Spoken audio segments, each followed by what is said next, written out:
kids are in the mood. Should I stay or should I go? You say that you are mine. Some people know the words. Until the end of time. Okay, that'll be good. Just want to show how down with the kids I was. It's modern music. It's no, Jude, no. Yeah, very modern music.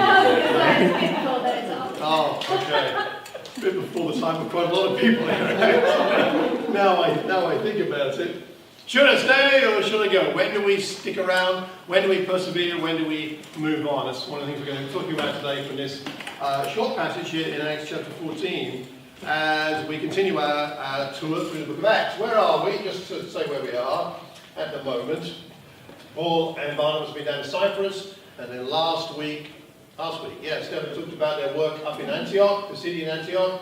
Now we're moving on to Iconium, and we'll see mention the cities of Lystra and Derbe as well, but we're going to focus on Iconium today in Asia Minor, as it was then Turkey, as it is now. The city of Iconium, where we're going to be today, is modern Konya in Turkey, 90 miles east of Antioch. It's a place that has abundant water, which in the region is a very valuable thing. Rich vegetation, great prosperity in this place. Let's have a look at the passage and then talk about what it might mean for us. Where am I? Where's my passage? It was there. There it is. Okay. In Acts 14.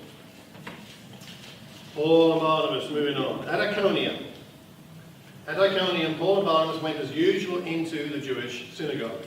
There they spoke so effectively that a great number of Jews and Greeks believed. But the Jews who refused to believe stirred up the other Gentiles and poisoned their minds against the brothers. So Paul and Barnabas spent considerable time there, speaking boldly for the Lord, who confirmed the message of his grace by enabling them to perform signs and wonders. The people of the city were divided. Some sided with the Jews, others with the apostles. There was a plot afoot among both Gentiles and Jews, together with their leaders, to mistreat them and stone them. But they found out about it and fled to the Lycaonian cities of Lystra and Derbe and to the surrounding country, where they continued to preach the gospel. What an interesting set of incidents here, and what might that shed light on for us?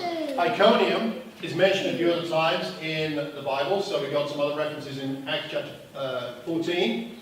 Some Jews came from Antioch and Iconium, so they got chased out of town, but some people from Iconium chased them further to the next place they went. And in fact, they tried to stone him in Iconium, but they managed to stone him. And later on, Acts 14 verse 19 there. For some reason I put that reference twice. In chapter 16, the believers in Lystra and Iconium spoke well of him. That's about Timothy. So we know that Timothy's his suitability had spread across that region of different cities. And in 2 Timothy, Paul mentions Iconium one other time to Timothy. You, however, know all about my teaching, my way of life, my purpose, faith, patience, love, endurance, persecution, suffering, what kinds of things happened to me in Antioch, Iconium, and Lystra, the persecutions I endured. So this was an important place for Paul, important for the church. The church got established there and continued long after Paul had moved on. So wonderful things happened there as a result of Paul and Barnabas going. As a result of what? As a result of them being effective in their speaking. The verse here in chapter 14, verse 1 is kind of, some people say they have a life verse. Or has life verses, meaning they're verses that from the Bible that mean a lot to them all through their life. And this is one for me. Because of the role I've played for so long in church life, they spoke so effectively that a great number of Jews and Greeks believed. And I think there is a great place for effective speaking. Whether that's public speaking or speaking to one another, I think it's one and the same in many ways. They spoke so effectively. And what we're looking at today is the result of effective speaking, of sharing faith, of talking about Jesus, of talking about the gospel in an effective way. What happens when we're effective in speaking to people? Well, a couple of things. So they go, oh by the way, they are in a Jewish synagogue to start with, which this is a model of what it might have looked like, or a drawing, something like that. So a building, someone like that is where they go. It says as usual. That's their usual modus operandi. So the first thing that I'm going to talk about today is the fact that if we're going to speak effectively and we're going to know how to react, we need to understand that we're enabled by God. We're enabled by God. This is what it says about them, that they're enabled by God to do what they do. In verse 3, Paul and Barnabas spent considerable time there, even though they were opposed, even though the minds of people around them had been poisoned. They spent time there, they stayed there. It's an interesting thing to me that they didn't hear about the poisoning or see the people being poisoned and think, oh, well, we've done our work here, let's move on. When they saw the minds of people being poisoned, it actually made them stick around. They stuck around, and it says that they spoke boldly for the Lord, who confirmed the message of his grace by enabling them to perform signs and wonders. Enabling them. I think it's a wonderful phrase. To be enabled by God. I don't know about you, but I often feel like I am not up to the task of being a Christian in this day and age. I feel like I'm not up to the task of being a Christian in my own heart, let alone sometimes in my neighbourhood or wherever I go, right? I find myself tongue-tied at times. I find myself not knowing what to say to people if they ask me about faith.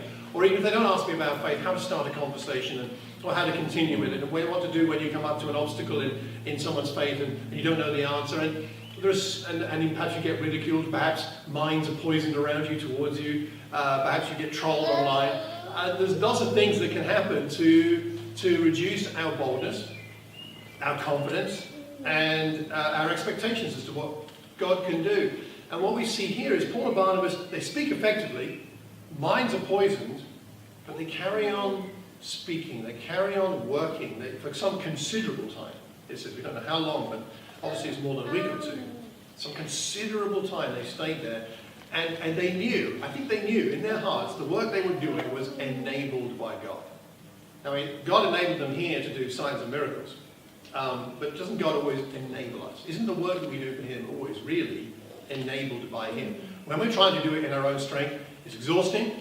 It usually doesn't last if there is fruit. And it doesn't glorify God. And it's discouraging. So we need to be consciously enabled by God in the work that we're trying to do. So my question is this. So we're going to discuss amongst ourselves for a minute. How does God enable us today? That's the Greek word there. Didomi is the word enable. Okay, so how does God enable us today? I suppose. How does God enable us today? Okay, let's take 3 minutes. Can you talk to someone next to you, and then we'll come back and have a discussion in a moment. All right, 3 minutes. I'm timing. Starting from now. How does God enable us today? Yes. Talk to your neighbour.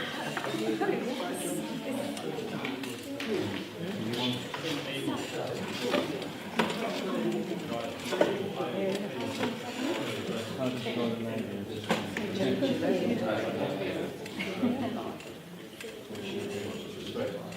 God,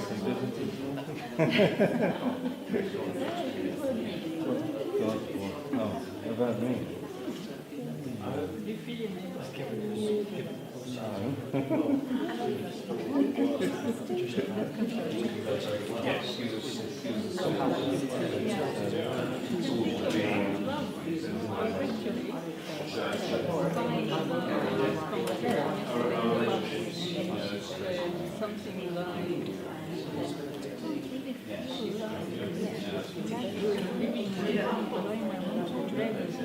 Something like pressure on her while Feel like doing what? So seeing her mum? going to church. Oh, going to church, okay. So I just couldn't stay quiet, and then I really liked Another minute. saying to her, a man or a woman who is individual, he doesn't really do that's wrong. If you allow them to do that, you mustn't. God's love for you. Say to them. You don't have to make it go close to everything. To know more than if you why they did go, to understand why this is good.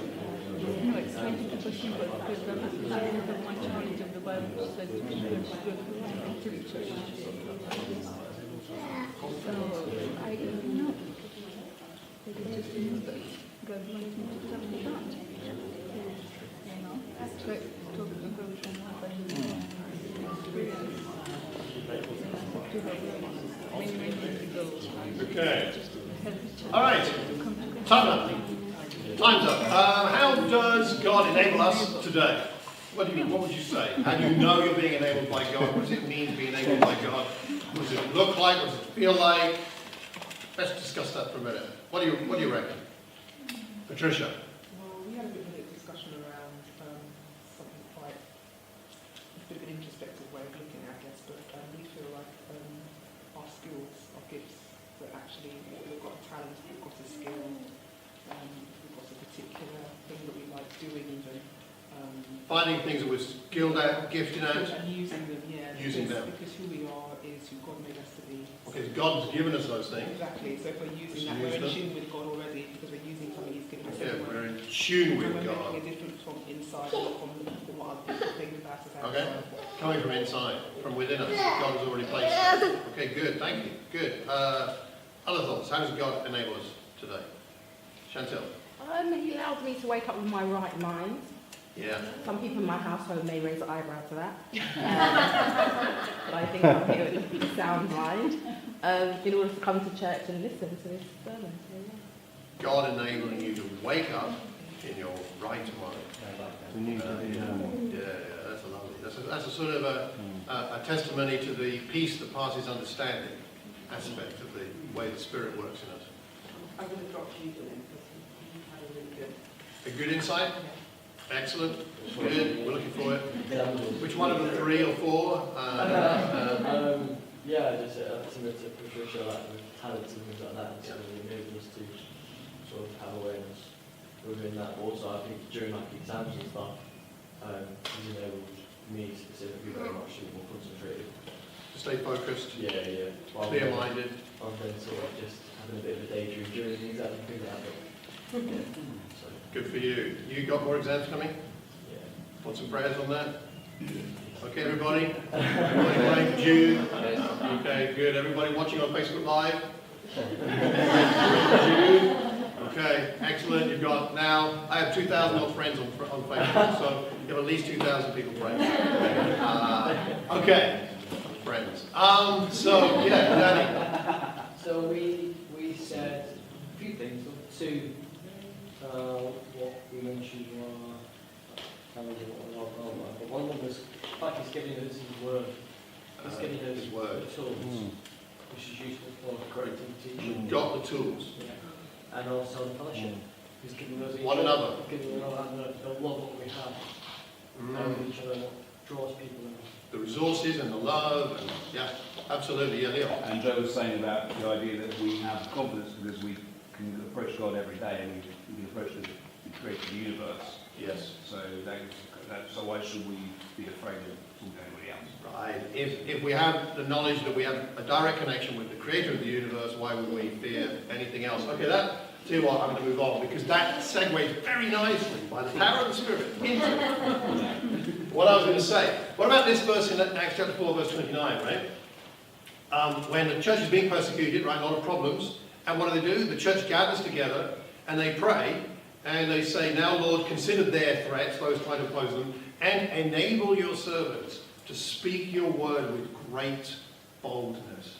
Isn't that an interesting parallel between that and what we're looking at here in Acts chapter 14? Very similar circumstances. So I think what it suggests is the enabling comes primarily through prayer. Or perhaps it's even more fundamentally underneath that an awareness of our connection with the creator of the universe, that he loves us, that he's with us, that he's for us, and that his Spirit is with us. And of course what happens in Acts chapter 4 after they pray this, that wonderful phrase, the building in which they were praying was shaken. And they all went out and preached the word boldly. That's what they did.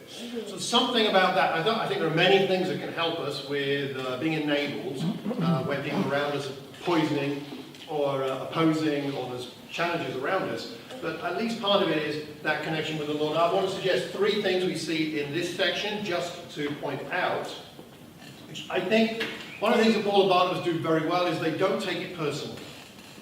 You know, if we're going to continually be bold and persevere in difficult times, we must not take personally the opposition. It's really opposition against the Lord. Although Paul and Barnabas are the focus of it, but it's really about God, isn't it? Right? So they don't take it personally. I think they do a really good job with that, and that helps us. We're more able to persevere when we don't take personally the opposition that we receive. Secondly, what do the apostles do? They preach a person, not a religion. They're talking about the Lord, right? That's what it says here. They speak about the Lord. Where's that phrase? It's in there. They speak boldly for the Lord. All right, they speak about him and for him, not about a religion. I think that's very important. And also they have a positive message. It's a message of God's grace. He confirmed the message of his grace by enabling them. So they are preaching a message of grace, and he confirms that message of grace by enabling them and empowering them. So I think there's something about that as well, and that may be worthwhile thinking about when we get a bit discouraged or a bit fed up or we're not getting much response. Firstly, are we getting discouraged because it's deflating our ego? Are we getting discouraged because we're preaching about church and religion rather than about Jesus? Are we getting discouraged because we're not bringing across a positive message about the gospel and God's grace? Just something to think about from this passage. So the first thing that we see is God enables them. Let's talk about, just to finish off, the results of God's enablement. What happens as a result of this persevering and this enablement to continue to preach? Things, interestingly, don't get better. They get worse. We go from poisoning to a plot. A plot not to do something just vaguely nasty to them, but actually to stone them. Now, this is at a whole nother level, right? So, they decide to move on. How do we decide when to move on? Right, this is our next discussion. You've got another 3 minutes for this, right? So let's say you've had some poisoning, you've had some opposition, you've persevered, God has strengthened you. How do you know when to move on? They leave. They have been there considerable time. They've persevered through some persecution and difficulty. And then after this, they hear about the plot. It says they found out about it and fled. That's interesting. So is there a contradiction here? Are they kind of bold 1 minute and then fearful the next? I mean, what's interesting what's going on. So when do we know when to move on from a situation? When to move on from trying to help persuade certain people? When do we know it's time to move on rather than persevere and trust God to enable us? 3 minutes. Discussion on that. All right? Okay. On your marks, get set, go.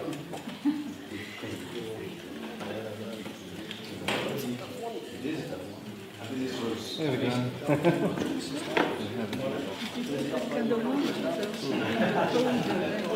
Are you alive? Of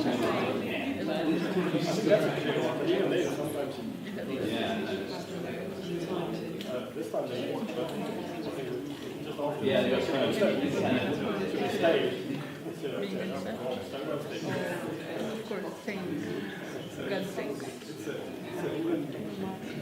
That is not so clear cut.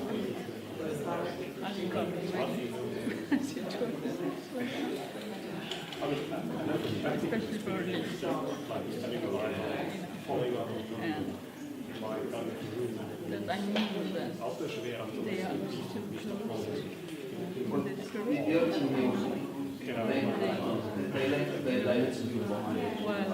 if you would talk ask them how they do it, Just something we're saying. when you follow another option, I'm not going to do such a vision, I'm not going to, you know? So while they are People are not listening. they wouldn't be afraid to say, why don't you tell me more? You know, they don't have that attitude.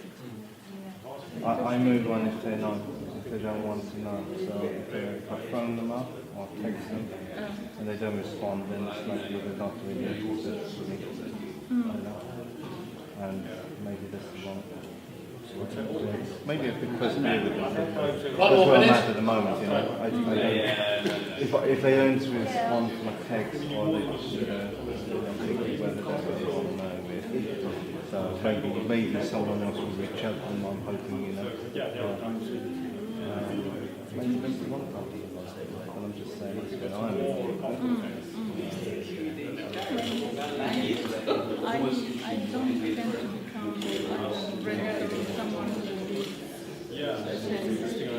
crime.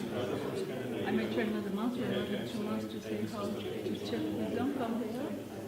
Yeah, that's Because they may not totally that's not. we have a hard time to, I know they go to they don't talk about it, or they are deciding. All right. Should I stay or should I go? Yeah. Okay, so what do we think? How do we decide when it's right to move on? How do we know? What are the signs? How do we make that decision? What do you think? How do we decide to move on? Okay. The simple way is having a negative effect on you as a person. That might be a good time. Might be a sign. Yeah. If it's affecting you, in particular, perhaps it's causing a less than Christ-like response in you, or less than Christ-like attitude in you, that may be a sign. Yes, that's a really good point. Good, thank you. Other thoughts? How do we decide? Barry? Other than that, we're living in a different age of communication, we're not standing in front of people all the time. Yes. So we felt that there are times when, say, okay, this person is responding, and ask God to work on them rather than me and what I'm saying, etc. But we don't need to detach ourselves, because keeping in touch with them on a periodic basis is so simple. And you never know, rather than turning back on them walking away. And that's another nuance, perhaps, in between these two things. There's perseverance and staying involved. There's leaving and leaving people alone. And then there's somewhere in between where perhaps we still have contact, but we're not directly involved in an active way. Right? So that's one aspect we don't see here. But yes, it's another option. Yes. Thank you. Okay. Other thoughts? When do we know? How do we know when to move on? There are times to move on. I think we were saying about, I think the enabling part doesn't stop. I think God enables us to have wisdom to be able to read situations or read, you know, and to then think, okay, God's closing this door now. It's time for us to move on, whether it's a person, whether it's a situation, a decision that we're making. I feel like he's still enabling. It's still part of the same thing. Yeah. Right, so sometimes the enabling is about strength and perseverance, carry on, and sometimes the enabling is wisdom, Yeah. a discernment. Yeah, discernment, yeah, definitely. Excellent, that's true, yeah, Dan. I said that when they stopped buying you coffee in Starbucks. When they stop buying you coffee.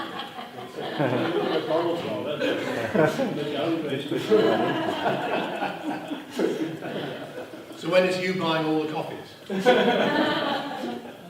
Yeah, that's a dark day. It's a sign to move on. Other thoughts? The other way, Stephen. I think there's a rare, I think it's, from my experience, it's a rare occasion where God makes it very clear. Sometimes he does. It's very rare, but sometimes he does. He really just shuts the door and opens another one. Right. Sometimes God shuts the door. Yeah, that's something we might need to pray about. God, you know, if it is right for me to move on, would you please shut the door? Yeah. He may not answer that prayer directly, but he might. It might be the thing to pray. It's a tricky one, this, because I don't like this whole idea. I don't like this whole idea because it feels like if I'm going to move on from trying to reach out and help somebody, then A, I'm judging them. I feel like I'm judging them. And secondly, I feel like is it right to give up? God never gives up. And I'm not saying this is an easy thing, and I'm not doing a whole lesson on this point because it's too complex for just a few minutes this morning. But I think it's something we have to wrestle with. Is there are times to move on. Let me suggest a couple of thoughts. I think when you realize you're dealing with a cynic rather than a skeptic, The skeptic is someone who says, I'm not sure that's true. Are you really saying that's true? I'm not sure that's true. That's a skeptic. A cynic is like, there's no way you're ever going to convince me this is true, because I have decided that everything that you're saying is rubbish, and I'm not going to.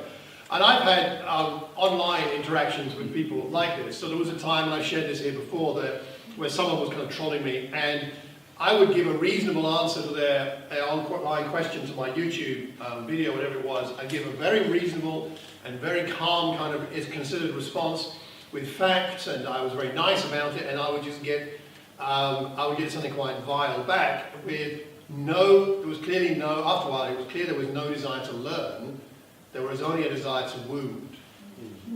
Now I think that's a cynic. I'm currently engaged in an ongoing conversation with somebody else who posted something on one of my YouTube videos, and it's very different, because although he is very clearly not someone who believes what I'm saying is right, he's willing to discuss and engage, a very different spirit, so we're carrying on with that. And it's good for me, I mean, it makes me think, right?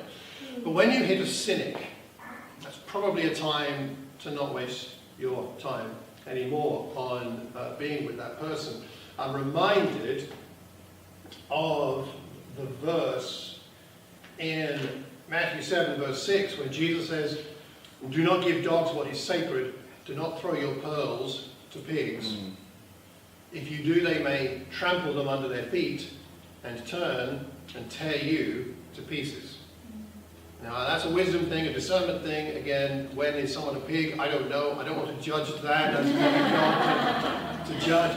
But I don't think it's about judging when someone's a pig. I think it's about noticing what someone is doing. And the kind of person who's dangerous to you, to devour you. Pigs devour everything, right? That's the thing about pigs. They eat absolutely everything. Isn't it in crime dramas sometimes they feed the body of someone they've killed to a pig because the pigs eat everything? I'm not recommending that. I think I heard that somewhere. It was on TV, it must be true. So don't do that to anybody you know. But they devour, and I think that's the dangerous thing for Paul and Barnabas here, is that they would be, it's not that they, I think, are afraid of the violence. It's that they realise if they are devoured by this, if they're stoned to death, they will not be able to carry on with the gospel, and they feel they've been called to try and preach the gospel. So there's something about cynics in here. And I think maybe there's also the idea that if you're feeling this intense opposition, that maybe it's God directing you to new opportunities. How did churches get started in Lystra and Derby and other places? It's because God allowed Paul and Barnabas to be driven out. So how do we find the open people, open to the gospel? It might be stopping spending our time with the people who are not right now open to the gospel. So sometimes it's God directing us to new opportunities. Let me remind you of this slide, which we showed 3.5 years ago at the beginning of our congregational life, of Herts, Beds and Bucks. These three counties, there are 2.5 million people in these three counties. There are 1,130 towns, villages and hamlets. There are 56 settlements with over 5,000 population in them. That's a lot of people in a lot of places. Maybe we need to think about our own lives and whether we might be spending too much time with some people who are more like a cynic than a skeptic and need to move on a bit. Move on to reaching out to other people in other houses, in other streets, in other locations. Maybe we're not being called to move house, but maybe we're being called to move on from a person. I don't know, that's up to you to think about, but it's something that we see here which enables the gospel to be preached elsewhere. So, wrap it up. Neither poisoning nor plots were enough to deter Barnabas and Saul. They didn't stop, they moved, but they carried on. I love the way that these verses are framed by these two phrases, as usual and continued.